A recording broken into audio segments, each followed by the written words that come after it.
ya tenemos aquí en estudio al ministro del Ambiente, Juan Carlos Castro. ¿Por qué?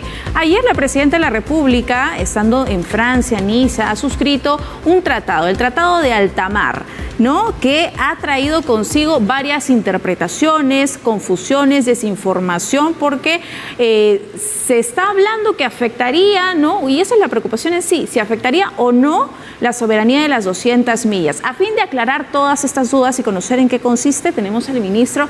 Muy buenos días, ministro, para que nos pueda explicar por qué se ha generado confusión con este tema, incluso también por algunos parlamentarios. Muy buenos días. Buenos días, María Fernanda, Romy, buenos días. La confusión viene desde unos meses antes, cuando se hablaba de la Convención de Naciones Unidas sobre los océanos, y nació nuevamente. Cada vez que se habla de la Convención de los Océanos, nace nuevamente alrededor de muchas personas, muchos grupos políticos o gremios empresariales, el temor de la CONVEMAR, la Convención de los Derechos del Mar. ¿Y eso es aparte? Esa parte. Y mezclan lo que es el Tratado de Alta Mar en aguas internacionales, fuera de las jurisdicciones nacionales, es decir, fuera de las 200 millas, y hay una mezcla, ya hacen un análisis mezclando con la Convención de Derechos del Mar, que son dos cosas distintas. Aquí lo importante es que el Tratado de Alta Mar, o la conservación sostenible de la biodiversidad marina en las jurisdicciones fuera de la jurisdicción nacional, BBNJ por sus siglas en inglés, trata de conservar la diversidad marina en aguas internacionales, ¿no? Establecer mecanismos para el ejercicio de actividades de pesca en aguas internacionales, la evaluación del impacto ambiental en aguas internacionales y los estudios científicos a nivel genético de las especies en aguas internacionales. Además, este tratado deja claro en el artículo 3 y 5 que este tratado no afecta las jurisdicciones nacionales, en el 3, es decir, no se habla de la soberanía de los países, es fuera de los países. El artículo 5 también lo que dice es los países que no son parte de la CONVEMAR, como el caso del Perú, no es parte de la CONVEMAR, este tratado tampoco los afecta. O sea, por varios sitios está claro que el Perú no es afectado en su soberanía, ¿no? Y lo otro es que lo importante de este tratado, María Fernanda y Romy, es que en alta mar tenemos siempre buques depredadores de países que depredan toda la diversidad como marina. China, por ejemplo. Los buques chinos que depredan la pota, que están requeridos por nosotros, y otros peces, atún, etcétera, el merlín, ¿no? Y cuando ellos agotan los recursos, no hay recursos que entren hacia nosotros porque los peces están migrando, ¿no? Entonces, el tener regulado alta mar o aguas internacionales es beneficioso inclusive para la pesca peruana, para los empresarios ligados a la pesca, porque vamos a ver que los recursos no se depreden, más bien que se mantengan y tengamos esos recursos que entran a las 200 millas, salen a 200 millas y podamos. Entonces, no hay una justificación a la crítica de que por qué se ha firmado afectando a la soberanía. Al día de ayer tuve una reunión con la directiva de la Sociedad Nacional de Pesquería. Entre otros puntos se tocó lo de alta mar. Ellos ya tienen claro que no se afecta a soberanía y esas versiones son exageradas, ¿no?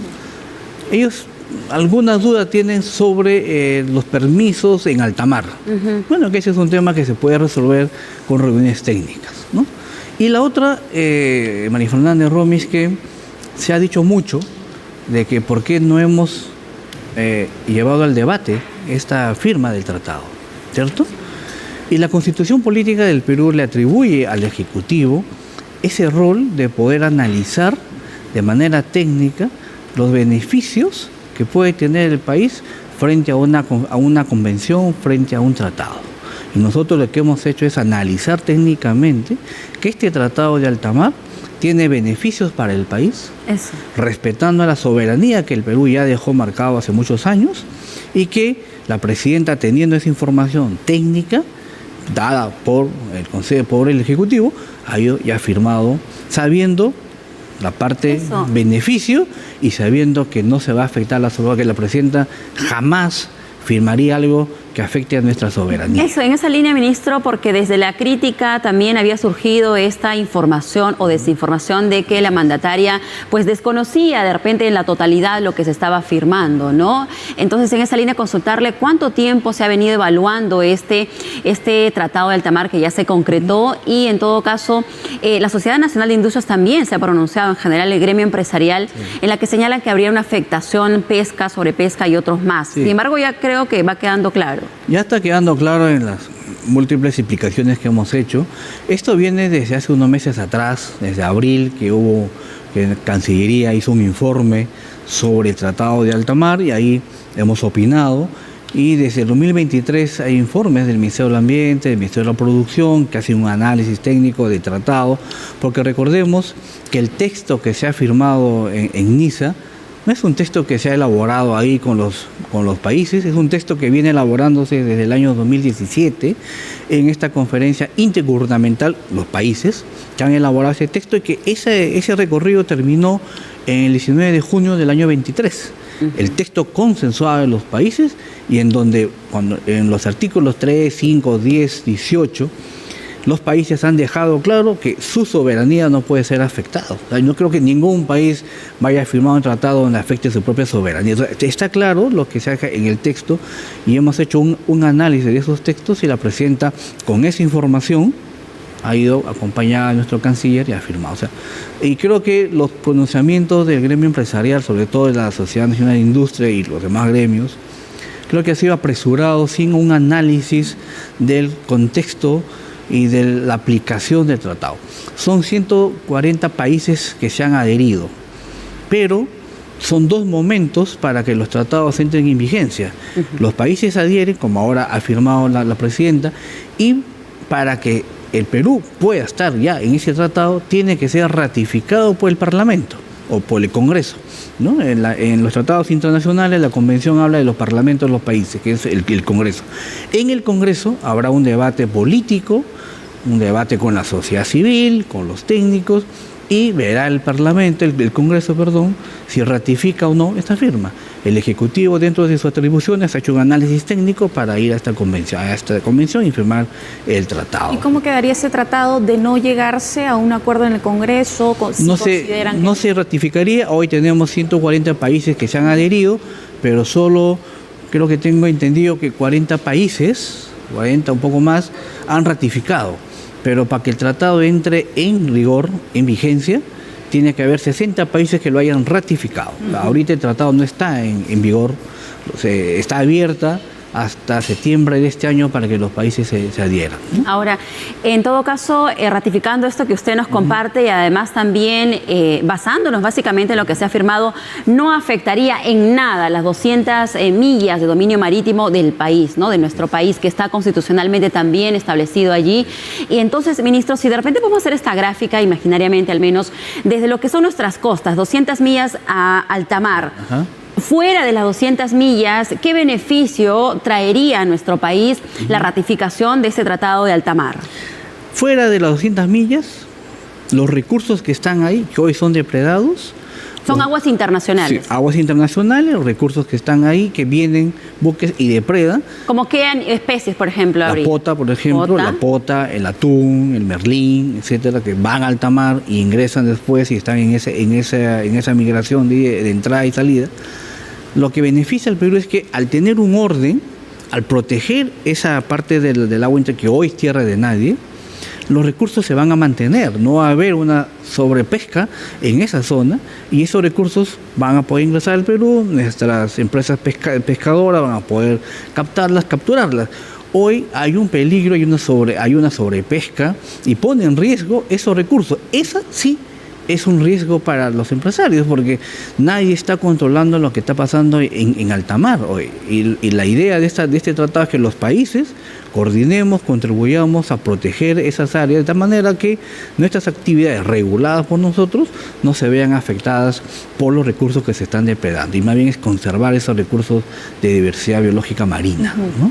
Muy bien, tenemos entonces este acuerdo entre más de 100 países, todos para cuidar en nuestro océano fuera de la jurisdicción, ¿no?, de cada una de las naciones. Pero el Perú, ¿qué medidas está adoptando para cuidar la biodiversidad marítima dentro de las 200 millas? El Perú ha firmado hace muchos años las convenciones para poder proteger el 10% de nuestras 200 millas que deben estar bajo protección. El 10% de las 200 millas debe estar bajo protección, según las convenciones en que Perú ha firmado hace unos años atrás, y 30% en continente. Estamos avanzando, hemos creado, acuérdense, el año pasado, creamos la Reserva Nacional Mar Tropical de Grau, que es parte del compromiso del Perú para conservar la diversidad biológica marina en nuestro territorio, y la presidenta también ha llevado 2 propuestas para creación de 2 áreas de protegidas más que tenemos. Estas 2 propuestas nuevas son propuestas que entrarán a debate con los actores sociales, con el gremio empresarial, con los políticos, etcétera, para determinar la pertinencia o no, pero ya son 2 propuestas que hemos presentado y la presidenta los ha anunciado para poder ir cumpliendo el compromiso que tenemos. Nosotros todavía no tenemos ni el 1% de nuestro mar protegido, ¿no? Entonces tenemos que avanzar porque nos exige la convención que firmaron gobiernos anteriores que tengamos el 10% al 2030. ¿no? Entonces tenemos que ir avanzando. Entonces, y es parte de eso que también en alta mar se van a establecer áreas protegidas para que las especies puedan ser protegidas y que las actividades que se den, que se autoricen en alta mar, también cumplan con ciertos requisitos para no depredar las especies. O sea, va a haber un orden. En sí lo que hoy se quiere es ordenar esas aguas internacionales. Bien, ministro, de repente volviendo a lo que se está comentando, ¿no?, que ha generado una serie de críticas, algo de repente que haya habido o dentro de este tratado haya o esté...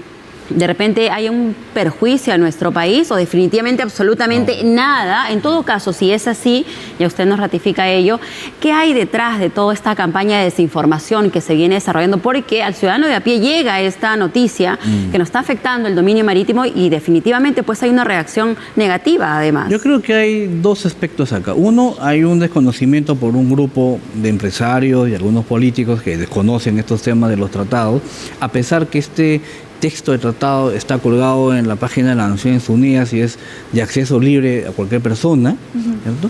Y hay otro grupo que está tratando de desinformar políticamente sobre el tratado, haciendo ver que estamos perdiendo soberanía, que se va a afectar la actividad pesquera, ¿cierto? Y confundiendo a la población de que estamos cediendo nuestras 200 millas, etcétera, etcétera. Pero ese es un tema ya de adrede, desinformar, porque ya estamos en campaña preelectoral y creo que están buscando su plataforma de cómo ser vistos, cómo poder llegar y que puedan pensar. Pero yo creo que la población también al final se va a dar cuenta de que la desinformación no es el camino y cualquiera puede bajar el texto y se va a dar cuenta que por ningún lado del tratado se afecta soberanía de los países, incluido el Perú. Ministro, esperamos que con esa entrevista haya quedado absolutamente claro, ¿no? Y se hayan dejado de lado todas estas dudas y las preocupaciones. Mañana se pide, se solicita el voto de confianza al Congreso. Hoy se van a reunir, nos imaginamos, con el gabinete para ultimar detalles. ¿Cuáles son las aristas de lo que se va a presentar, los principales temas? Mañana tenemos nosotros plena confianza que las propuestas que vamos a presentar al Congreso de la República serán bien recibidas, de manera tal que nuestros señores congresistas, que creemos que son demócratas, van a darnos la confianza. El señor Premier va a presentar nuestras políticas en materia de seguridad, de crecimiento económico en este año que nos queda de gobierno, de tal manera que podamos también poder recibir de nuestros parlamentarios sus sugerencias, que ya la hemos ido recibiendo en estas reuniones que se ha ido sosteniendo el Premier con las bancadas, ¿no? Nosotros estamos seguros por la calidad de propuestas que estamos llevando, que vamos a obtener este voto de confianza y seguiremos trabajando de manera articulada también con el Congreso, porque necesitamos también que el Congreso nos apoye para la definición de política y aprobación de ciertas normas, ¿cierto? Y una de las normas importantes que estamos esperando que el Congreso debate y aprueba es la ley MAPE, para de una vez terminar con el tema del Reinfo. También recordemos que hay una norma importante que está desde septiembre de 2024 en el Congreso, que es la ley de prevención y control contra incendios forestales. Acuérdense que hubo una emergencia el año pasado y que se presentó una ley del Ejecutivo y hasta ahora no hay la ley, ya estamos entrando nuevamente al periodo de seca, etcétera. Así que esperamos que nuestros señores congresistas vayan dando sé que hay muchas normas que son prioritarias, pero también estas normas son muy importantes para que sean debatidas.